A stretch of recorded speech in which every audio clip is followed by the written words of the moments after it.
Maybe it isn't the mountains themselves. Maybe it's the fact that it's only you and yourself and your own breath, and there's nothing there to distract you, and you're forced to go into yourself to find that strength and pull it out. Maybe that's the spiritual aspect of mountains. Maybe it has nothing to do with where you physically are. But for me, like in the same way that I think maybe you can go to a place of spiritual significance to people, I feel that when you are in these spaces, these natural temples, that this is where, you really become connected with yourself, with the universe, with whatever it is that you believe in, God, Yoda, mountains, whatever. And you find something there. And that's why I describe mountains as a religion. And when I got to the summit of Amadablam, the only thing that happened to me over there, people go, "Oh, so what do you do at the summit?" I'm like, well, I fell to my knees and bawled my eyes out. I had a Snickers bar and then went down. Like that's about the extent. There's no champagne. Rami Rasamny is a mountaineer and the Lebanese founder of Life Happens Outdoors, an adventure travel community.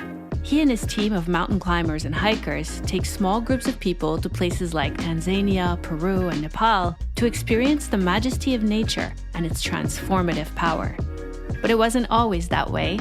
At one point in his life, when he was a teenager, Rami fell into a self-destructive pattern that included overeating and drinking too much. That's where this story starts. I'm Nadia Michel, and this is TMR Thrill Seekers. I woke up in the middle of the night craving a cigarette, and that scared the hell out of me. And I think a lot of people, at least to my mind, sometimes hitting that wall or recognizing that you've hit that wall is so important. And I believe sometimes it has to be allowed to happen. You have to hit that wall and to understand exactly where you are. That there, it doesn't get lower than this, or if it does, then that's a really dark place. That was my first trigger. That was my first recognition that I was, this isn't right for me. And that actually put me on the path to quitting smoking. I actually stopped smoking cold turkey at that point. And I think I might have, maybe there was a relapse or two that were not even worth talking about. Like there were, negligible moments, but I would say that was the moment that I quit smoking. But then other things kind of triggered me, like egged me along towards the path of going back to mountains. And I'm not going to lie, there was definitely at one point a girl and a breakup that may have triggered something in me to kind of want to at first show her that I was doing okay, but eventually it was really to show myself that I was doing okay and empowering myself. And I think that's a normal thing to happen. I think a lot of people don't set out with the purest of intentions or the purest of goals, and then as they kind of move along, they reformulate their goals. They find new motivation, and so that's why I always say you just get started. At one point, a while ago now, in my mind, it feels like yesterday, but you always carry this with you, I suppose. But at one point I was a binge drinking, chain smoking, much larger person. I was a much heavier person, and I was very far away from the outdoors. I used to live in London. I was studying to become a lawyer. And I went through a difficult process that eventually led me to reconnect with what I love at a very fundamental level, which is mountains. Because when I was a child, my parents were all about mountains, and mountains was that was my happy place. So, but when you become a teenager, it's normal to kind of deviate a little bit from some of the things that you did as a child. And, for me, it was maybe a larger deviation than most. I really was drinking a lot, smoking 2 packs of cigarettes a day. Couldn't go up to my first floor apartment without using the elevator. So it was a completely different life. And over time, luckily for me, fairly early on, I would say, I kind of reconnected with mountains, with skiing in particular, and rock climbing. That was something that was always very important to me, which I was really far away from at one point. And I reconnected with that, and it brought happiness back to my life and meaning and purpose. And that's where I kind of devoted my everything to. And that's been my journey ever since. Not to say that it was linear. I didn't like kind of see the light and that was the end of that. Nothing in life is like that at all. But I definitely was able to basically start setting goals for myself that I wanted to achieve. I set the goalposts. And once you set the goalposts, which I think are, that's one of the most difficult things to do, is to set the goalposts, because now you have a benchmark against which you can also fail. But if you aren't afraid of failing, then you will never do anything at all. And so I think setting the goalposts, like deciding I wanted to go back to mountains, deciding that there were certain mountains I wanted to climb, certain lines I wanted to ski, certain places I wanted to go and experience for myself, I started to channel everything in my life towards somehow towards that goal, whether it was through the choices of my nutrition or stopping, like quitting smoking. One of the goalposts Rami set for himself was to climb a mountain called Amadablam in the eastern Himalayas in Nepal. Amadablam can be seen from Mount Everest Base Camp, and it's recognizable thanks to soaring ridges and very steep faces. The main peak is around 6,800 meters, which is relatively low for the Himalayas, but it's a difficult mountain to climb, and one that's been plagued with tragedy. In 2006, an avalanche swept away several tents at a base camp, killing 6 climbers.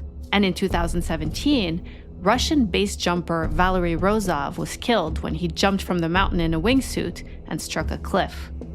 Rami had a different kind of experience. A few years ago, I think it was 2018, I went for my first climb in the Himalayas. I climbed a mountain called Amadablam, 6,812 meters. Beautiful mountain. I'd never seen Amadablam before going to climb. And it's just a mountain that for me was like, they call it the Matterhorn of the Himalayas. And I had already climbed the Matterhorn a few years earlier in the Alps, which was a mountain that meant a lot to me because I saw it for the first time when I was 10 years old. And I think that's the reason I wanted to become a mountaineer, was just because I wanted to climb the Matterhorn. So going to the Himalayas to climb the Matterhorn of the Himalayas was a big thing for me. And although I said to everybody, that it's not about the summit, but I mean, every mountaineer who goes to the top, who goes to a mountain, in their hearts, they want to go to the top. It's the truth, no matter what, we say. And we try our best to humble ourselves to what the mountain wants. But, sometimes it just is, in your heart, you want to go to the top. There's something about it. So when I got there, I was a little bit arrogant. I felt like I could, I was there on my own. So I felt like I had nobody kind of weighing me down, and I could do this the way I wanted to do it. And so on the first day, when I wanted to go up to acclimatize at Camp 1 from base camp, I did what is normally like an 8 or 9 hour day. I kind of went up there in full force with, and I got there in 3 hours with all my gear, and I was, very like, okay, I've got this. And that night, the mountain gave me a walloping. Like, I had the craziest headache you could possibly imagine. I couldn't sleep. I felt like hell. I have a lot of experience at high altitude. And I think this was the first time that I actually got, mountain sickness in this way. Like, it was horrendous. And I had to go back down. So I went back down to base camp the next day, completely defeated. After that, the mountain was just throwing weather after weather after weather, and there was no opportunity for me to actually go up and climb. And it became a real, like a reality, that I may not actually even have the opportunity to go and give this mountain a shot. Anyway, I eventually kind of let go of the summit. I let go of what it is that I thought I was going to come and achieve over here. And I remember in particular, I went and I did a little meditation in front of the mountain. It was the first time that I kind of I hadn't even realized up until that point that I haven't sat and actually just looked at the mountain and looked at this incredible, beautiful thing, this temple that's in front of me. And it just hit me at that point. And so I sat there and I meditated and just accepted that it was going to be whatever the mountain was, however the mountain was going to have it. And I wanted to detach myself from the emotion of that, because that's a difficult thing to do, I think, is to detach yourself from the emotion of something that you feel very strongly towards, or something that you want to achieve. A few days later, the weather window opened up and I actually went to Camp 1. This time it took me 11 hours. Instead of 3, I took my sweet time, slept, felt really good. The next day I went to Camp 2, slept, felt really good, woke up at midnight, which is when I planned to go to the summit from Camp 2. I remember I opened the zipper of my tent. I looked up, the weather looked great. And I said, you know what? I could do another 2 hours of sleep. And that's what I did. I went back to sleep. And because I just somehow I felt connected to this mountain and what it is that I was doing. And I felt like I was in the right space. Eventually I left the camp. I went up to climb. I was on my own that night, completely on my own. There was nobody around. And in those last steps before reaching the summit of the mountain, I remember my heart rate was going up and I was constantly going back to my breath and just saying, okay, calm down, think about your breath, bring that heart rate down, be in the moment, be completely wired into the moment. Nothing that happened before or after matters. It was just about what I was doing in that moment, in that space. And something happened in the last 100 meters, and, call it fate, call it God, call it Yoda, call it whatever it is that whatever floats your boat. But somehow when I felt like I had nothing left, something took me and pulled me up to the top of the mountain. And in my head, in my mind, it looked to me like it was my grandparents. Like that's the energy that I felt, and maybe a little bit of what I saw. Call me crazy. But something happened and it's not the first time that happens to me in those mountains, because mountains have a way of tearing you down completely, breaking you into your very basic parts. And then it reassembles you again in a way that you can't even imagine. And every single person who I've ever climbed with, especially on a mountain like Kilimanjaro, it's like, I know exactly, I know that I'm going to watch them be torn apart. And then I know that I'm also going to watch them be put back together in a different way, in a way that they can't even imagine. And they're going to be somehow, I don't want to use the word reborn, but you do see it. Like when the sun comes up on summit night on Kilimanjaro, you see people who 10 minutes earlier were falling apart suddenly come back to life, and color returns to their face, and energy, they get energized, and perspectives change, and something happens to them. And that thing doesn't go away just at the summit. It stays with them forever. And that's what I mean by, mountains are somehow maybe not a religion as much as there is something spiritual that happens there. And maybe it's because it's just you. Like maybe that's the thing about mountains. Maybe it isn't the mountains themselves. Maybe it's the fact that it's only you and yourself and your own breath, and there's nothing there to distract you, and you're forced to go into yourself to find that strength and pull it out. Maybe that's the spiritual aspect of mountains. Maybe it has nothing to do with where you physically are. But for me, like in the same way that I think maybe you can go to a place of spiritual significance to people, I feel that when you are in these spaces, these natural temples, that this is where, you really become connected with yourself, with the universe, with whatever it is that you believe in, God, Yoda, mountains, whatever. And you find something there. This spiritual element is something Rami tries to share with others through his business Life Happens Outdoors, which he co-founded with his life partner, Gida Arnaut. When we spoke, he had just returned from a trip with 5 people to the southernmost part of the American continent, Chile. So Chile is well, okay. So it's a place I've always wanted to go. I mean, every single person who's in kind of adventure travel and mountains and has ever come across anything to do with the outdoors would hear the name Patagonia. It's a famous brand, but it's named after one of the most remote and spectacular regions on the planet, which is the region of Patagonia. It's on the southern part of South America. It's between Chile and Argentina. So Patagonia is a region that kind of spans between these two countries. I don't even know where to start.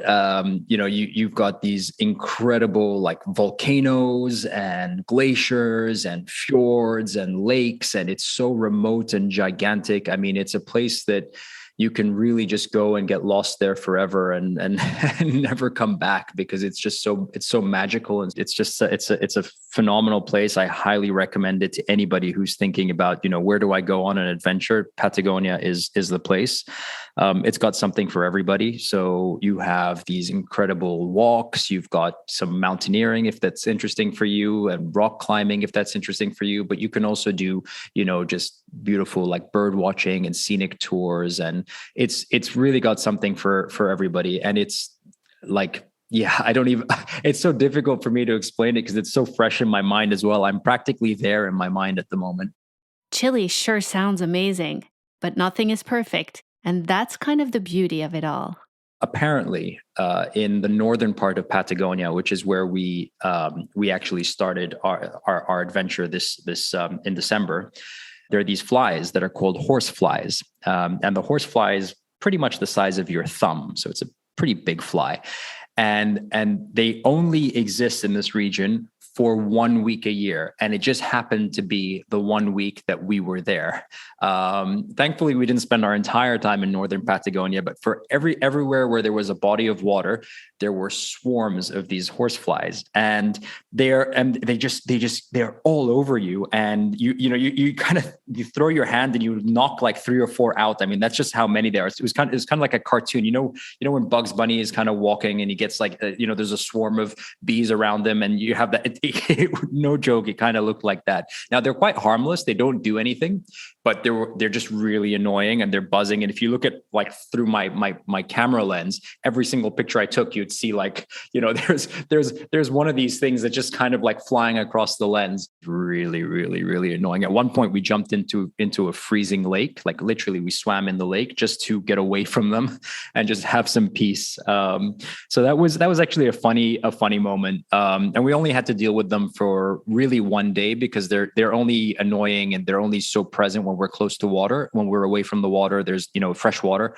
They're not really there. And once we went to southern Patagonia, it's a completely different environment. So there's nothing there. And that's one of the cool things about Chile, where, Santiago is up in the north. It's just on the southern part of the Atacama Desert. So you can imagine it's really dry. The mountains there are really high. So you have up to 6,000 meter mountains just around Santiago. And then as you go down Chile, it's a country that runs across several latitudes.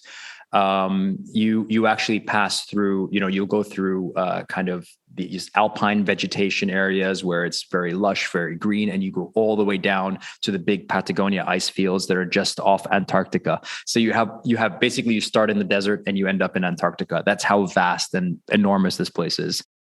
Visiting places like Chile and braving the elements can actually have quite a profound effect on people, especially those who are stepping out of their comfort zone and pushing themselves to do something that kind of scares them. In my opinion, if you're afraid of flies, you should probably go to Patagonia. In some instances, like especially on some of the more challenging trips, people kind of meet their demons, and you're intimately involved in that, and you participate in that transformation process that naturally happens to all of us when we're in these incredible places and challenging ourselves and sometimes pushing our limits. And so the bond that you create with the people you're with is beyond just friendship. You go through big experiences together, life-changing experiences most of the time. and you walk away from these experiences with family, basically. Sometimes, we laugh when we call them, trail families, but they're real families. Once you share these experiences with somebody, you can't but have a bond that just transcends, the trip itself and becomes something that, I have WhatsApp groups from trips that happened 4 years ago that are still buzzing till today. And I'm not telling people you should, let's all go off to the mountains and never come back and let's all sing Kumbaya. That's not it at all. Quite the contrary. I feel like the more you go out there, the more powerful and the more enabled you become when you come back here, when you come back into your city life. Things get put into perspective in ways that are so interesting. And for some people, that perspective might mean a career shift, but for others, it might be to actually see how valuable their careers actually are, or maybe to reinforce something that they'd lost, over time. Or so it's just, perspective is so interesting, and it's so different between one person and the other. Nature might in fact help to buffer the effects of loneliness and social isolation. Research has shown that loneliness can not only cause depression, but even poor cardiovascular function and a weaker immune system. Loneliness and social isolation are in fact twice as harmful to physical and mental health than obesity. But when people with low social connectedness have high levels of nearby nature, they report higher levels of well-being. An adventure in the wilderness can change your perspective on life, even in the most difficult circumstances. It can relieve you of anxiety and negative emotions, kind of like a natural antidepressant. It's something Rami has personally experienced. I don't think what if, but I do carry my choices with me wherever, especially the ones that were difficult, or the ones that led me to difficult places. I do carry them with me, almost in my daily life. Like they do sit somewhere beneath the surface, almost as a reminder of where things could have gone or can go still, because there's no finish line, right? So it's not like it's all over. If you kind of let go of the reins and let things slip. It's like your demons, but they're behind you rather than in front of you. And they're there to remind you of what happens if you decide to just stop where you are, because they'll catch up with you. So you're always a little bit ahead of them, rather than have them in front of you where they prevent you from doing anything in your life because you're so scared of them. And Life Happens Outdoors has been a kind of a product of that as well, because I see a lot of people who resemble not necessarily me physically, because that's not what I'm talking about, but resemble my worldview, or at least my view of myself back when I was in that space of feeling like this was something that was for somebody else. It wasn't for me. I couldn't do it. I don't want to set myself up for failure, so I won't even try. That whole mentality, and so we've kind of geared this LHO community towards pulling people out of that space and giving them, a trajectory or goals or something for themselves to feel like there is space for me over here and I can actually do that. And once you sense that, once you feel that, once you kind of see results, even if it's something as silly as walking one trail for a few hours, the moment you realize that you can do that, wow, like that's power right there that you can't even imagine. And I've seen it. I've seen people who've put on their trekking shoes for the very first time on a trail where, they thought to themselves, probably genuinely thought to themselves, that this is a one-off experience. I'm just going to try this out. I'm just trying to prove something to myself, and then I'll just go back to my regular life. And now, like 6-7 trips down the line, they're still coming back and they're achieving things that I couldn't achieve. You can find out more about LHO's upcoming trips on their website, lifehappensoutdoors.com, and you can check out Rami on Instagram at lifehappensoutdoors. If you enjoyed today's episode, be sure to like it and follow us on whatever platform you're listening on. You can find me on Instagram at @NadiaMichelle_. See you soon.